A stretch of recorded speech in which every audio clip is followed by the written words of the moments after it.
when you're strumming, there's the standard, or you've got your patterns that you go by, and a lot of people, most people do that. I do it more on feel. So I practice with my strings all muted. I don't want to play a chord. It distracts from the strumming. You want to really focus on your strumming. And say, for instance, we're doing House of the Rising Sun. I mean, there's the, but we're not going to do that. We're just going to strum. And you see how I'm hitting the top one solo.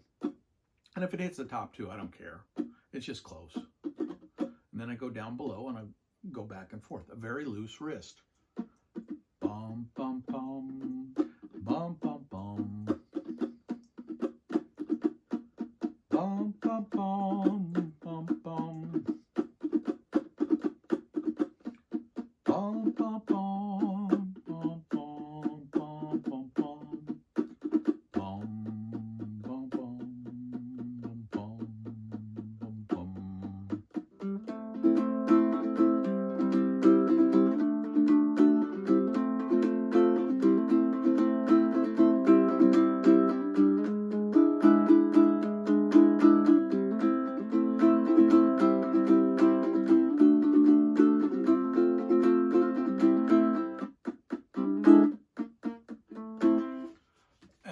And it's just the strumming. That's all you're worried about. I don't care that I'm hitting the right notes or missing a note.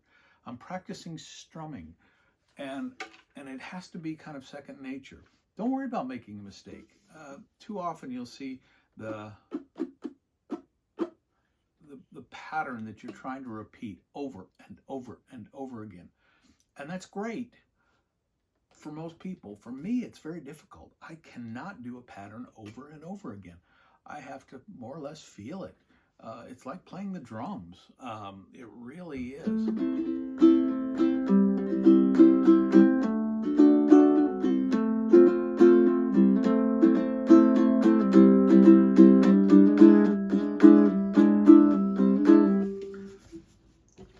This with the high G.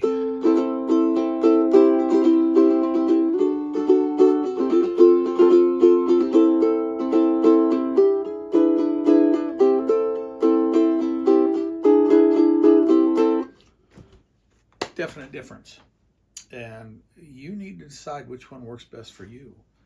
And I'm not saying you'll always play one or always play the other, but I will grab a low G 90% of the time.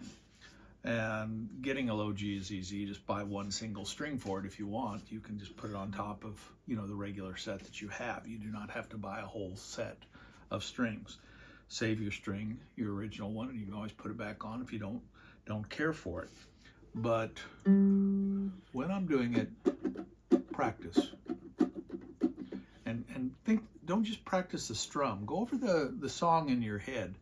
We started with the House of the Rising Sun, so bum, bum, bum, bum, bum, bum.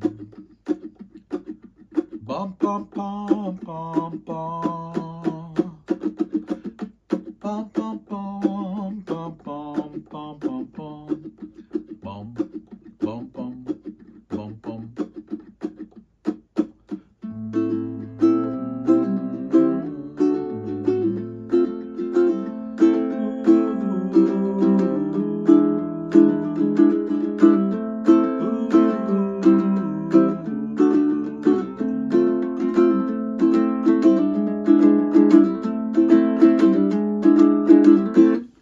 And everything I did there is what I did in the practice.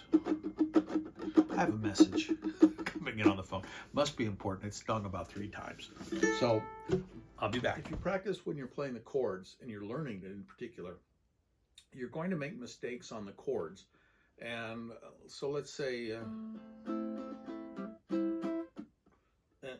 I make a mistake and I'm so focused on that and I stop my strumming and I never learn the strumming. You learn it in 2 parts. You learn the strumming, then you learn the chords, or vice versa, but I prefer this way. It makes the learning curve a lot faster because the song is two parts. Whether you're picking or strumming, it's two parts. You're going to have to play it, and you're going to have to match the strum or the pick to the notes you're playing. So if you can do them one at a time, it just makes it faster. My opinion. It's not worth any more than anybody else's. Maybe not as much. But thanks for watching. Have a great day. And try to stay warm. It's winter. It's cold out there. At least around here it is. Bye-bye.